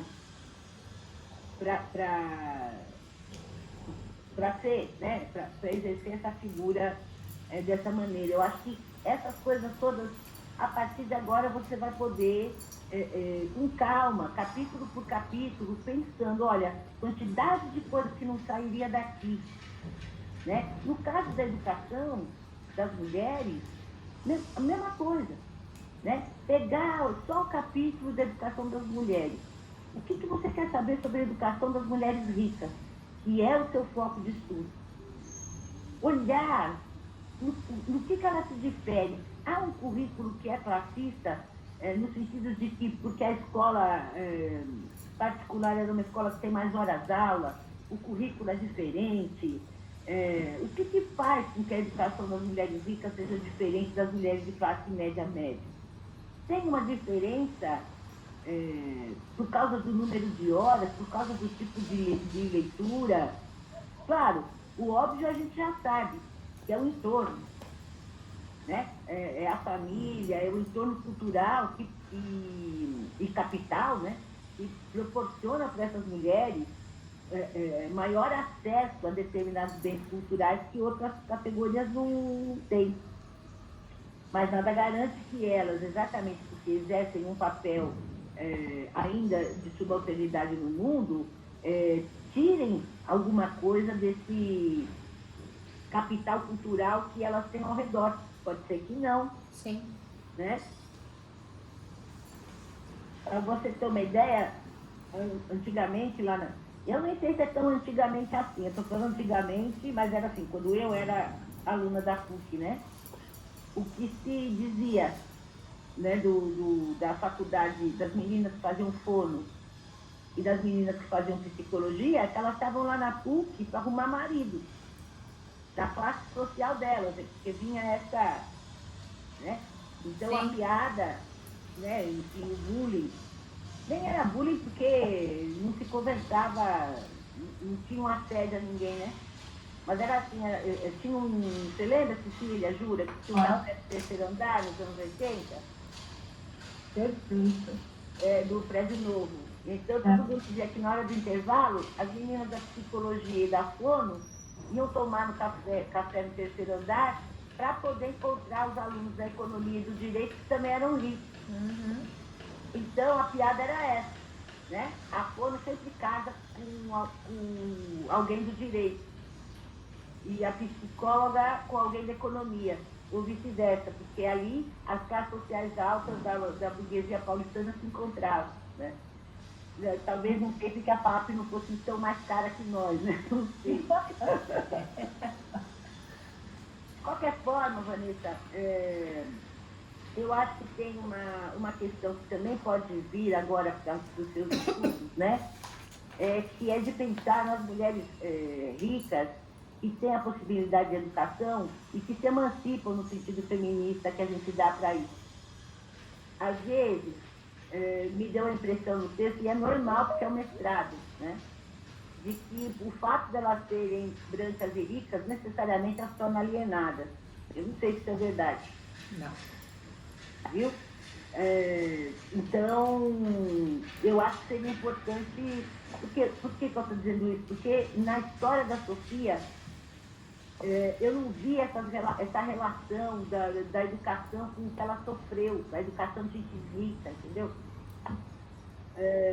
eu fico pensando naquela diretora que também foi diretora da mãe dela e todo aquele negócio, com as diretoras de escola estadual que eu já tive como chefes, né, quando eu comecei na carreira docente. Eu, como sou aqui do ABC, todo mundo se conhece, Vanessa, todo mundo estudou na mesma escola também. Né? Aliás, aqui em São Caetano tem uma professora de inglês, que ela foi professora por mais de 50 anos. Então, ela foi professora, literalmente, de todas as pessoas da cidade. Pegaram com ela. Né? Nas diversas escolas estaduais que ela deu aula. Para a mãe, para a filha da mãe, para a neta da mãe, estava lá a professora Tieko. E com as diretoras era a mesma coisa. Então, vinha a mãe dizer, fulana, essa sua filha aqui não pode ficar nessa escola, não. Você transfere ela daqui, porque eu te conheço. Né? Essa era uma coisa que eu, que sou dessa cidade, tem 15 quilômetros quadrados, não era coisa que acontecia só nas escolas particulares. Né? Essa relação de a diretora ficar na mesma escola a vida inteira, né? E mandar, falar assim, olha, transfere. Pode transferir, porque eu não vou ficar aguentando. Né? Já tinha uma amiga minha que rolou isso com a filha dela, a diretora, né, disse assim, já aguentei você. Não tem porque aguentar sua filha também. Chega! Não quero! Enfim, né, essa ideia de que as mulheres, como a gente está lendo lá no livro da Nicole Colmantier, as mulheres, elas são difíceis para certos tipos de pesquisadoras, para certos tipos de diretoras, inarticuladas, ou articuladas demais, ou rebeldes demais para o gosto, né, da população. Então, seria legal que no próximo artigo, você interseccionasse essas coisas também. Né? É a classe, é a branquitude, o letramento racial, a gente sabe que não é uma coisa que existe entre nem as brancas nem os brancos. É muito difícil. Sim. Então, eu nem sei, Vanessa, assim, eu acho que para o que você se propôs, você terminou o seu trabalho, você não se afogou, ele ficou de pé. Tá? Você colocou as bibliografias, falta você aprofundar algumas reflexões sobre o que você leu. Mas isso é o que acontece no mestrado. Né? O mestrado é o passo 1. Agora vem o passo 2, e se você não mudar de assunto, vai ter a oportunidade de aprofundar as leituras sobre todas essas coisas. Né? E ver bem esse negócio do que é uma mulher rica. O que você quer falar sobre as mulheres ricas? Né? Tem a parte da mulher rica que a gente pode criticar, mas tem parte que não sei se vale uma crítica rasa, no sentido de pensar, bom, o dinheiro, uma coisa que você já sabe, no caso da violência contra as mulheres, das que procuram, as que têm ameaça de morte, né, e que precisam ir para as casas abrigo, é que uma boa parte da classe média alta, quando precisa ir para o abrigo, é a que mais sofre. Exatamente porque, de maneira geral, não terminou a faculdade porque casou, né? Nunca teve que ganhar a própria vida, portanto, não consegue saber, não sabe desenvolver um trabalho com começo, meio e fim, já que sempre alguém fez para ela. Então, ela não sabe direito. Não sabe direito, não. Tem umas que não sabem absolutamente como é que faz, né, para sobreviver sem ter alguém que faça as coisas do cotidiano para ela.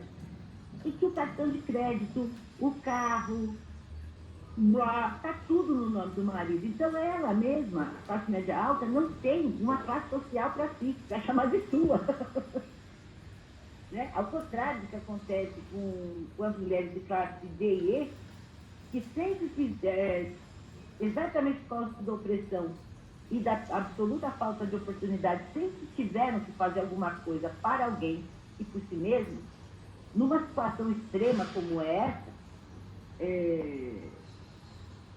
tem mais maneiras de conseguir sobreviver, de encontrar um eixo, do que uma mulher de classe média ou média alta, Sim. que larga o seu carro importado no meio da rua e sai correndo para encontrar um abrigo por causa das ameaças de morte. É uma situação, por exemplo, como essa, em que a vulnerabilidade psicológica dessa mulher, essa mulher, ela para e de repente vira uma lousa em branco, porque não tem nada, não tem, sabe, não tem uma profissão, não sabe, e por profissão aqui, pessoal, não estou falando de ter faculdade não, ela não sabe fazer arroz. Não sabe ferver água. É uma situação que aí, se ela decide que ela não vai voltar de jeito nenhum para aquela situação de violência, que literalmente ela precisa aprender do zero. E aí você vai ter tanto essa mãe, de quem ela foi a sombra, e que nunca, que vai dizer, imagina, volta para o seu marido, para com isso, e as que vão apoiar. Então, também é uma coisa importante de pensar como é que essas metamorfoses acontecem na classe média alta, em situações de virada de mesa, né? São bem diferentes as reações que as mulheres têm, dependendo da classe social de onde elas chegaram até a Casa Abrigo. Só estou te dando um exemplo, Vanessa, para dizer que você tem, de novo, e já está encerrando, na sua mão, um baita tema, sabe? Um lugar importante de pesquisa. Lembra que nós estudamos há umas 3 semanas atrás, a Nicole trouxe o Matheus dizendo, a gente está sempre estudando proletário, criança e mulher, ninguém estuda adulto. Né? Por quê, né? Então, mulher rica, são poucas pessoas que estudam, porque fica parecendo também que tem pouca coisa para ser estudada, né? Não tem não, viu, Vanessa? Tem bastante, né? Só dei esse exemplo, né, da situação extrema, né, da casa-abrigo, mas podia também, de novo, passar a tarde aqui te dando outros exemplos. Mesmo no caso das mulheres internadas em manicômios, que foi a minha experiência, porque eu conversei com mulheres que estavam internadas no manicômio público e mulheres que estavam internadas em clínicas particulares caríssimas. Né? E tem um sofrimento ali, tem alguém que a leva ali para o manicômio também por não cumprir certos padrões, né? Que também é um universo a ser pesquisado. Sim. Enfim, Vanessa, eu quero te parabenizar a Cecília de novo. Eu acho que você aprendeu a nadar, Vanessa. Então, você pode ter certeza que nós aqui, do programa de Psico, eu, Cecília, e já vou enfiar o Jura nessa, porque ele deve sair ainda, estamos aqui para te ensinar outras modalidades de nado. Então, você já está sem a boia, viu? mas nós estamos aqui para te ensinar a nadar de costa, nadar crawl, se jogar do trampolim, né? E você pode contar com a gente para continuar aí o seu caminho de pesquisa. Tá bom? Continue sendo muito bem-vinda do nosso programa, porque para nós você já faz parte da turma, e não é porque você acabou o seu mestrado hoje que a gente vai deixar de te encher o saco, tá bom? Um beijo, viu, Vanessa? Você fica à vontade para falar e comentar o que você quiser, tá certo? Obrigada, professora. Na verdade, obrigada. Vocês duas estão na minha tela agora. Eu fico muito emocionada porque quando a Cissa me apresentou ao Hornet, né? Eu não sou do mundo da psicologia. Então, saber que eu não me afoguei é uma vitória. Eu tô exultante aqui. E você fala do Jura, né? Eu também tô bastante emocionada, porque quem me leva pro mestrado, pro NEPIM, é o meu marido, que vai assistir às aulas do núcleo, professor. Ele tá aqui sendo aculturado. Mas quem estava se preparando para o mestrado era ele, o psicólogo da família é ele. Então ele me leva para o NEPIM, me apresenta o Jura, que me apresenta o Ciampa, e aí eu fico, ele sai e eu continuo. E saber que eu não me afoguei nesse processo é realmente muito reconfortante. Eu acho que era o meu objetivo maior, conseguir corresponder àquilo que foi não depositado de expectativa em mim, né? Mas eu adorei a analogia, né? Bom, eu agora nado o cachorrinho com uma mão só e consigo não beber água. Mas eu percebo hoje, principalmente depois que acabou o prazo, né? Eu lendo a minha dissertação, eu falei, nossa, mas isso aqui já tá velho. Ainda mais assistindo as aulas do núcleo, né? Com o trabalho da Mathieu. Eu falei, nossa, eu já teria escrito isso diferente. E eu acho que a forma como você e a professora Cecília trabalham nos núcleos, né, respectivos de cada uma, permite que a gente faça isso, né? Que a gente se aproprie das coisas, cada um ao seu tempo, mas que se sinta desafiada, que é o maior desafio, acho que, de todo professor, né? Como é que eu não massacro o aluno e como é que ele se sente desafiado para caminhar. E eu me sinto parte dos dois núcleos. Eu, na verdade, fui indo, eu falei, Jamile, eu preciso ir na aula, eu não consigo vir de novo. Ela falou, vai de tarde. Eu falei, eu vou de tarde. Comprei o livro e um pouco como eu tava com a Cissa, né? Na época que eu tava analisando as entrevistas, já terminando, aí a Cissa me ensinando sobre o Honneth, aí eu comprei o livro, eu falei, eu não consigo entender nada disso, não é agora, né? Isso é para depois do mestrado. E eu me sinto agora, eu acho que livre da expectativa do prazo, dos ritos acadêmicos e da academia, eu me sinto muito desafiada a entender aquilo que eu não consegui entender. E muitas das coisas que eu não consegui entender, eu acho que estão relacionadas a tempo mesmo, né? Eu tô, de uma certa forma, trabalhando com duas áreas que não são minhas, né? De formação inicial, que é a psicologia, que é o seu olhar. Acho que não tem quem passe pelas suas aulas incólume. É impossível não, porque o Ciampa nos tira um chão, mas ou bem ou mal você vai se apoiando aqui, né? O trabalho dentro do INAN, ele é, pra mim, né? Ele é vital, porque eu acho que é o que faz com que a gente continue querendo conseguir se aprofundar. Porque eu vejo as colegas falando, mais novas que eu falo, gente, olha só como elas falam, como elas se apropriaram.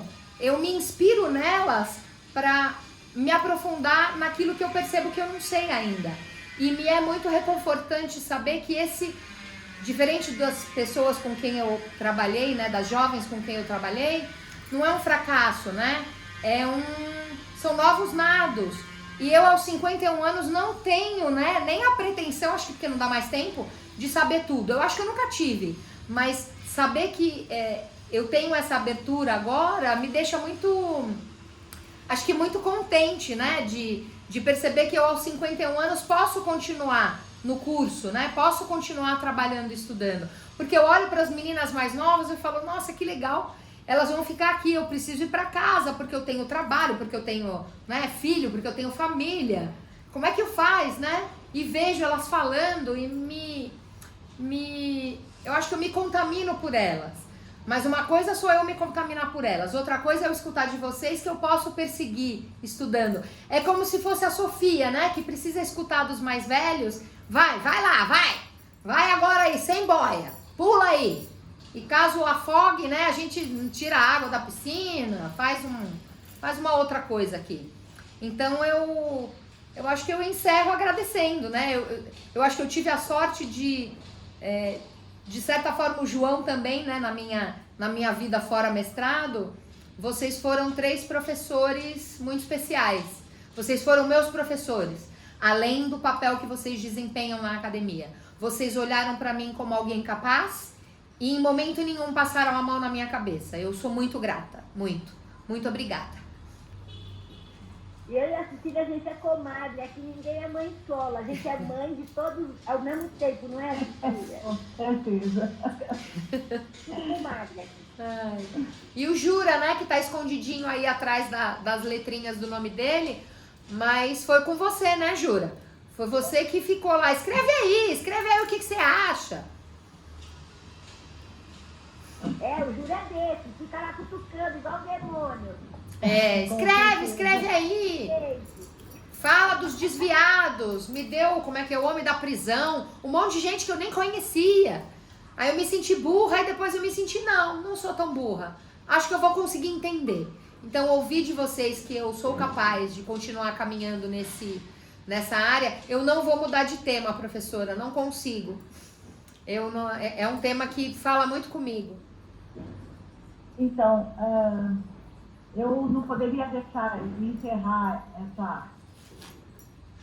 esse ritual sem também dizer algumas palavras, muito poucas, mas, na verdade, o trabalho final da Vanessa é uma narrativa, ou uma co-narrativa com a Sofia, mas que expressa muito dela. E, assim, durante algum tempo eu a pressionei. Não é de você que você tem que falar. É você falando do seu objeto de estudo. Mas aí o trabalho... E é assim, ainda bem que ela não me escutou em todo momento, não tirou tudo isso, porque na verdade, eu vejo que na narrativa dela, que ela se redimiu, tá? Aí não posso deixar de dizer o que a gente tem estudado, né? No conceito do Walter Benjamin sobre narração ou narrativa. E hoje, como vendo a sua apresentação, né? O quanto que você está empoderada desse conhecimento que você, né, se apoderou, que fez bem.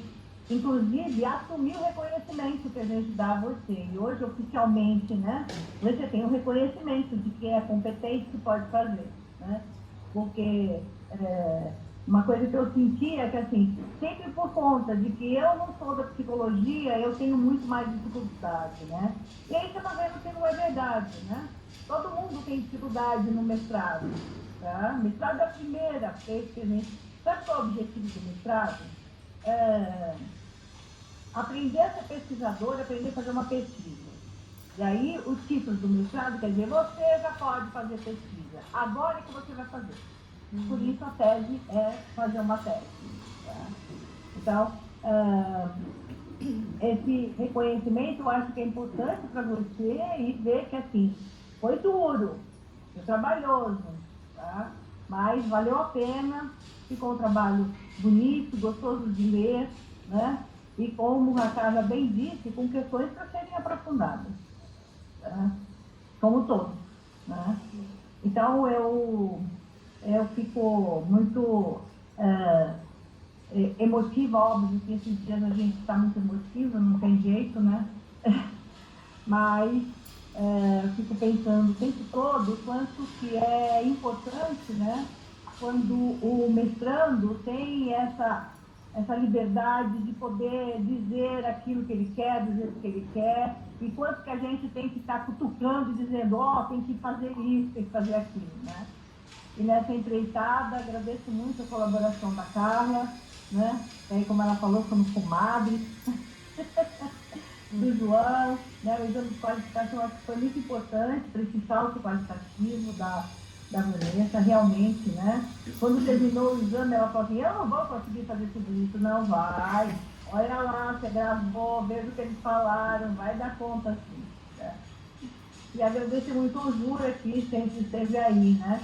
Colaborando para o processo da Vanessa, tá? Cissa, se você me permitir, né, o Ciampa está presente, se você me permitir, é bem curtinho, você já ouviu, eu queria ler o poema que eu pude partilhar no dia que a gente fez a homenagem para ele. Talvez para quem ainda não conheça a teoria dele, tenha vontade de conhecer a história do Severino e da Severina. Vocês me permitem? Ele é bem curtinho. Fala. Eu queria só dizer que, assim, a Vanessa estava junto comigo, nós estávamos numa supervisão online quando eu recebi a notícia.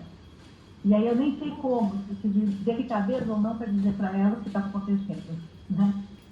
Aí, enfim, foi a primeira pessoa que eu pude desabafar e compartilhar o que eu estava sabendo. Agradeço a você, Vanessa. Agradeço você, Cissa.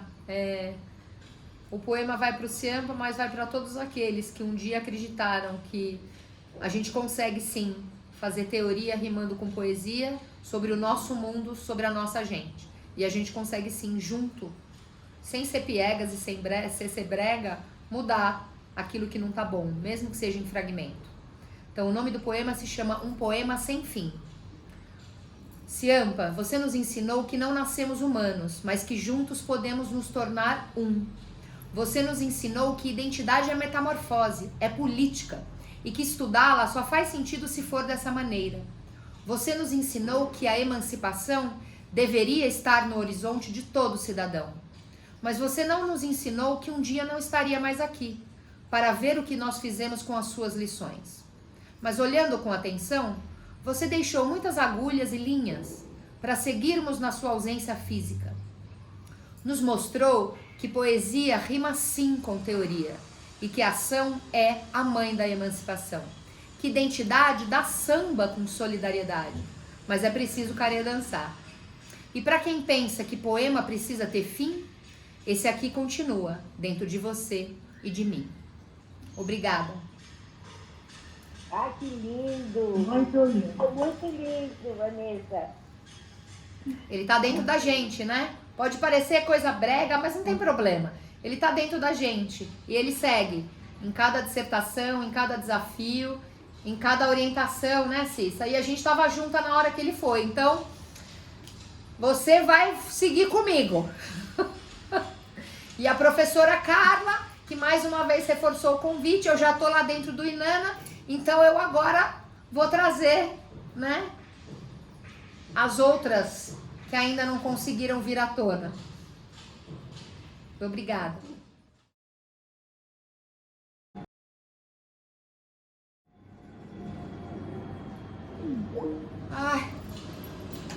Ai, socorro.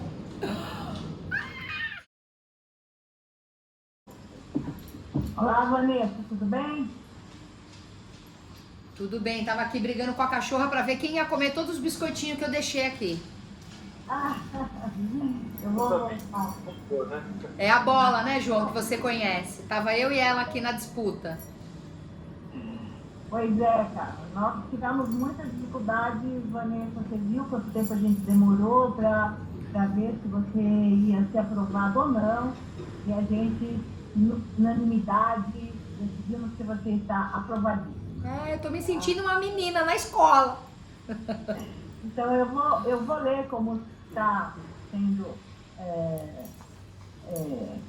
online, né, via remoto. A gente tem que ler a ata, vou ler a ata toda e aí os professores dizem sobre a aprovação dele. A ata de defesa de dissertação de mestrado da aluna Vanessa da Costa Meirelles. Aos 8 dias do mês de abril do ano de 2022, realizou-se no ambiente remoto a sessão pública de defesa da dissertação intitulada Mulheres e Meninas, o processo de identidade de jovens brancas, ex-alunas de escolas particulares paulistanas, apresentada pela aluna Vanessa da Costa Meirelles, licenciada em Letras pela Pontifícia Universidade Católica de São Paulo, que concluiu os créditos exigidos para a obtenção do título de mestre em Psicologia e Psicologia Social. Segundo o encaminhamento do professor Dr. Salvador Antônio Mireles Sandoval, coordenador do Programa de Pós-Graduação em Psicologia e Psicologia Social da Pontifícia Universidade Católica de São Paulo, e segundo registros constantes nos arquivos da Secretaria de Administração Escolar de Pós-Graduação. Os trabalhos foram instalados pela professora doutora Cecília Pescatori Alves, presidente da banca examinadora, que foi constituída pelos seguintes professores e doutores: Carla Cristina Garcia, doutora em Ciências Sociais pela Pontifícia Universidade Católica de São Paulo; João Luiz Muzinac, doutor em Educação Matemática pela Universidade Estadual Paulista; e Cecília Pescatori, doutora em Psicologia Social pela Pontifícia Universidade Católica de São Paulo, sendo a orientadora do candidato. A banca examinadora, tendo decidido aceitar a dissertação, passou à arguição pública do candidato. Encerrados os trabalhos de arguição, os examinadores deram o parecer final sobre o ato da dissertação. Considerando a suspensão das atividades acadêmicas presenciais devido à pandemia Covid-19 e conforme recomendação da CAPES, consignada na portaria número 36, 19 de março de 2020, excepcionalmente, essa defesa foi realizada por meio eletrônico e a candidata foi considerada aprovada. Proclamados os resultados, assinamos embaixo. Professor João e professora Carla. Muito obrigada por estarem aqui nesse momento da minha vida e por terem caminhado comigo até aqui. Agora eu vou continuar. Agora eu vou nadar cachorrinho com as duas mãos. Parabéns, querida. Muito obrigada. Terça-feira estarei lá na aula e em breve de volta às aulas de identidade. Oh, muito obrigada. Parabéns, Van. Obrigada a todos os que estão aqui. Parabéns mais uma vez. Todos fazem parte da caminhada. Muito obrigada. E Ciampa, presente. Presente, sempre. Parabéns, Vanessa. Obrigada.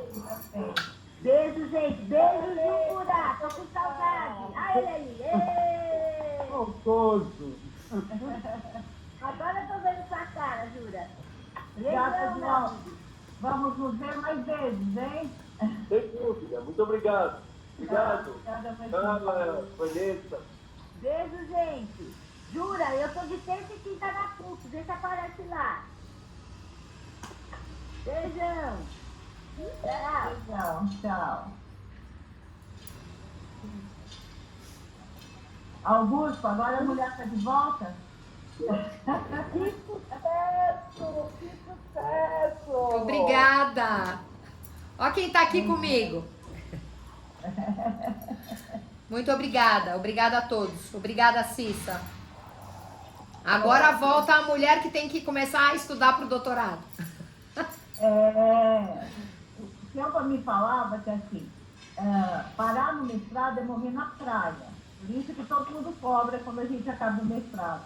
Só que vai devagar com essa cobrança. Não tem muito dinheiro. Passa, mas não se sinta cobrada.